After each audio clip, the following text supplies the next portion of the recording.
NT Ramarao గారు లాంటి ఒక వ్యక్తి ఏ యుగానికో ఒక్కడ పుడతాడండి. యుగ పురుషుడు. డెఫినెట్గా యుగ పురుషుడు అనే సినిమా కూడా టైటిల్తో సినిమా కూడా తీశారు కదా సార్. ఆయనతో. ఎన్టీ రామారావు గారితో నాకు ఫస్ట్ సినిమా ఎన్టీ రామారావు గారితో పడిందండి. సార్. విశ్వనాథ్ గారిని కలిస్తే దేవులపల్లి కృష్ణశాస్త్రి గారు పరిచయం చేశారు నన్ను. పరిచయం చేస్తే అకౌంటెంట్స్ సెట్ అకౌంటెంట్స్ కావాలంటే రేపటి నుంచే వచ్చే అన్నారు. అని అంటే సెట్ అకౌంటెంట్స్ అంటే కూడా తెలియదు నాకు అప్పుడు. సార్. బిగినింగ్ కదా. అవునవును. సరే సెట్ అక్వైంటెన్స్కి రమ్మన్నాడు. ఆ సెట్ ఎక్కడ ఉంటుంది, అది ఏ స్టూడియోలో ఉంటుంది, ఎలా వెళ్ళాలి ఏమి తెలీదు. తర్వాత కాస్త పక్కన రూమ్లో సీనియర్స్ ఉంటే వాళ్ళని అడిగితే విశ్వనాథ్ గారి సినిమా అంటే వీణ స్టూడియోలో జరుగుతుందని చెప్పారు. ఆ నెక్స్ట్ డే మార్నింగ్ ఉన్న డ్రెస్సుల్లో ఒక మంచి డ్రెస్ వేసుకొని నున్నగా తలకు నూనె పెట్టుకుని అక్కడి నుంచి రంగరాజపురం నుంచి తేనంపేట నడుచుకుంటూ వెళ్ళారండి. సార్. దగ్గర దగ్గర ఒక 4 కిలోమీటర్స్ ఉంటుంది. లోపలికి వెళ్తే అంత ఎస్ఎస్ఆర్ కెమెరామెన్, నిండు దంపతుల షూటింగు. అప్పటికి అందరూ చంద్రమోహను, తర్వాత లక్ష్మి, రమాప్రభ, రాజబాబు, కైకాల సత్యనారాయణ అందరూ ఉన్నారండి. ఇంతలోకి ఎన్టీ రామారావు గారు కార్లు దిగారు, వస్తున్నారు. వస్తుంటే అందరూ లేచి అలర్ట్ అయిపోయి నిల్చున్నారు. ఎన్టీ రామారావు గారు సెట్లోకి వస్తూ ఉంటే ఏదో ఒక దైవాంశ సంభూతులు వస్తున్న ఒక ఫీలింగ్. నేను ఫస్ట్ టైం ఆయన చూడటం, రాముడిగా కృష్ణుడిగా చూశాం కదా.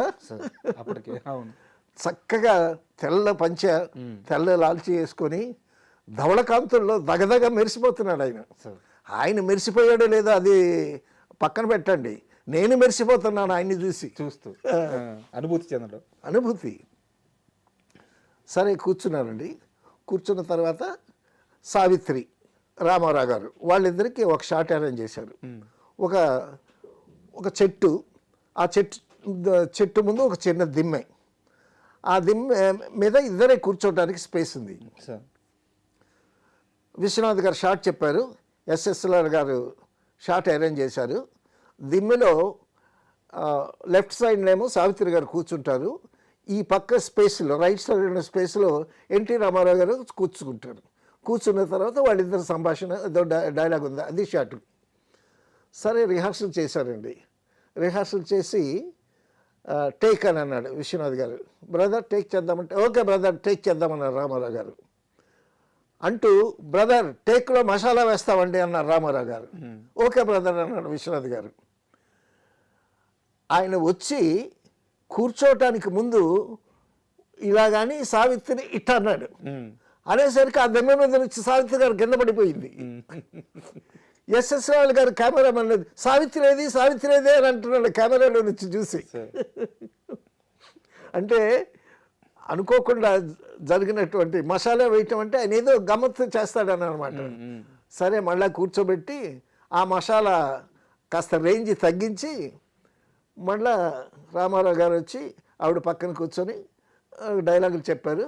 అదొక షాట్ అయిపోయింది. ఇది మీ ఫస్ట్ ఎక్స్పీరియన్స్? అది నా ఫస్ట్ ఎక్స్పీరియన్స్ సార్.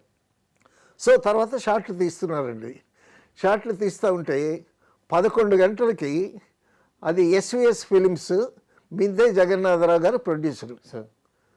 ఆయన వచ్చి 11 గంటలకి రామారావు గారి దగ్గరికి వచ్చి, అప్పుడు పెద్ద ఆయన అనేవాళ్ళం, రామారావు గారు అనేవాళ్ళం కాదు, పెద్ద ఆయన అనేవాళ్ళం.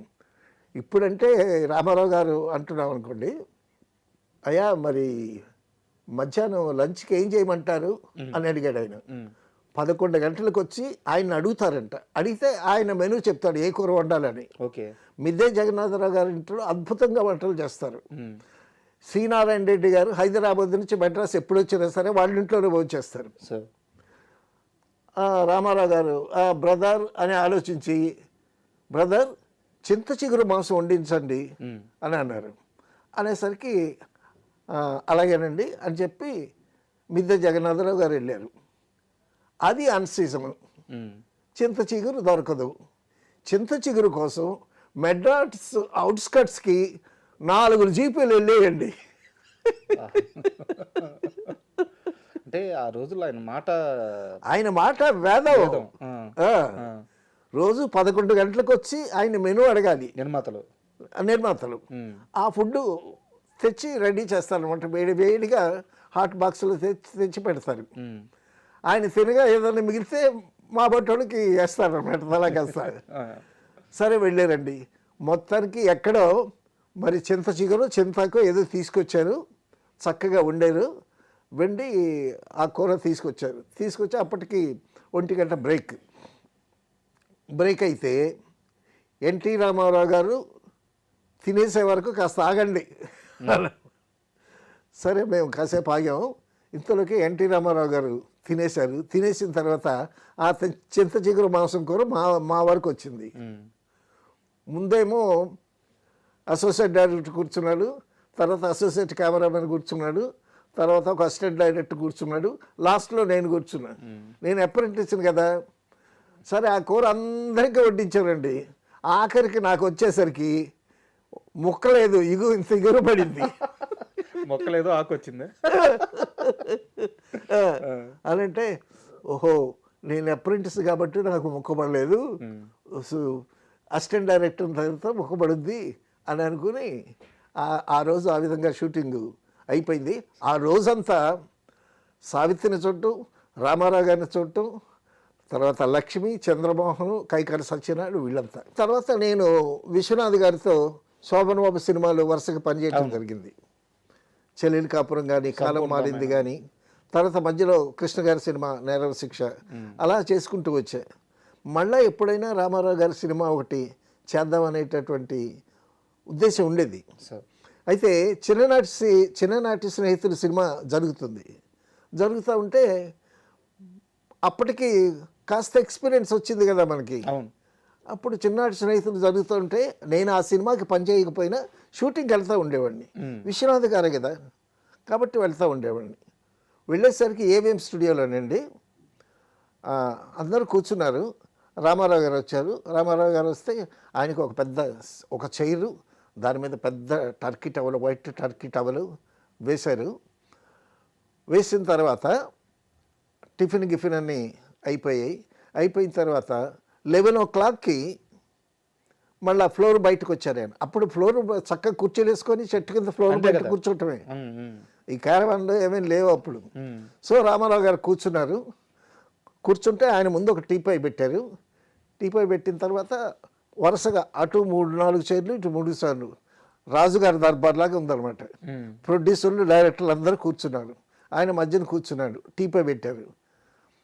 ప్రొడక్షన్ మేనేజరు ఎన్టీ రామారావు గారికి ఇష్టమని కేజీ జీడిపప్పు మిఠాయి, 1 కేజీ జీడిపప్పు మిఠాయి తీసుకువెళ్తుంటే ప్రొడక్షన్ మేనేజర్ దగ్గర నుంచి ప్రొడక్షన్ ఎగ్జిక్యూటివ్ తీసుకుని నేను తీసుకెళ్తాను అని అది తీసుకొచ్చి అట్ట పెట్టాడండి. అప్పుడు రామారావు గారిది ఏంటి స్వింగింగ్ చైర్ అనమాట. సో ఆ కేజీ జీడిపప్పు, గుండు జీడిపప్పు ఊటీలో ఉంటుంది జీడిపప్పు, గుండు జీడిపప్పు, ఆ పప్పుతో తయారు చేసినటువంటి జీడిపప్పు మిఠాయి అనమాట. కేజీ జీడిపప్పు ఆ కుప్పలా పెడితే రామారావు గారు ఇలా ముందుకొచ్చి ఇట్ట తీసుకొని నోట్లో వేసుకొని వెనక్కి వెళ్ళి మళ్ళీ ముందుకు వచ్చేసరికి ఇది లోపల క్రష్ అయిపోయేది. మళ్ళీ వచ్చి గుప్పుడు తీసుకొని అట్లా తింటాయి. బ్రదర్ తీసుకుంటారంటే ఎవరు తీసుకుంటారు? అలాగా నేను కళ్ళారా చూశానండి. ఆ కేజీ జీడిపప్పు మిఠాయి అసలు 1 పావు గంటలో తినేసాడండి ఆయన రామారావు గారు. అసలు ఆ తిండి ఏమిటో, అంత తిండి తినేవాడ ఎన్టీ రామారావు గారు. బిగినింగ్ స్టేజ్లో వాహిని స్టూడియోలో రామారావు గారు, నాగేశ్వరరావు గారు వీళ్ళందరూ జీతాలకి పనిచేసేవాళ్ళు కదా. అప్పుడు ఆ జీతాలకు పనిచేసేటప్పుడు రామారావు గారు వచ్చి ఎర్లీ మార్నింగ్ వచ్చి వాహిని స్టూడియోలో ఫైట్స్ ప్రాక్టీస్ చేయాలి. అప్పుడు వీళ్ళకి ఇచ్చే టిఫిన్ ఏంటి? 2 ఇడ్లీ వడ టిఫిను. ఈయనేమో ఫైట్ అదంతా ప్రాక్టీస్ చేసేవాడంట. ఈయనకి 2 ఇడ్లీ వడ చాలట్లేదు. కేజీ జీడిపప్పు తినడానికి 2 ఇడ్లీ వడ సరిపోతుందండి. ఒకసారి ఫైట్ ప్రాక్టీస్ అంతా అయిపోయిన తర్వాత నాగిరెడ్డి గారి దగ్గరికి వెళ్ళి, సార్ చిన్న ఏంటి చెప్పండి అన్న. నేను ఫైట్ ప్రాక్టీస్ చేస్తానండి, నాకు ఆకలి ఎక్కువ, 2 ఇడ్లీ వాడ చాలట్లేదండి అని అంటే అప్పుడు ఈయన ఎక్స్ట్రా టిఫిన్ గ్రాంట్ చేశారు ఆయనకి. సో ఆ విధంగా ఉండేది. అంటే చాలా మంది మాట్లాడేటప్పుడు ఏంటంటే ఆ, ఎన్టీఆర్ గారు అలా తిన్నారు ఇలా తిన్నారు చూసిన ఎక్స్పీరియన్స్తో చెప్తారు. అవును. కానీ ఆయన అలాగే కడుపు మార్చుకొని ఎదిగారు కదా. కడుపు మార్చుకోవటం ఏంటండి, రాముడు కృష్ణుడు వేషాలు వేసేటప్పుడు ఆయన నిమ్మకాయ నీళ్ళే తాగుతాడు.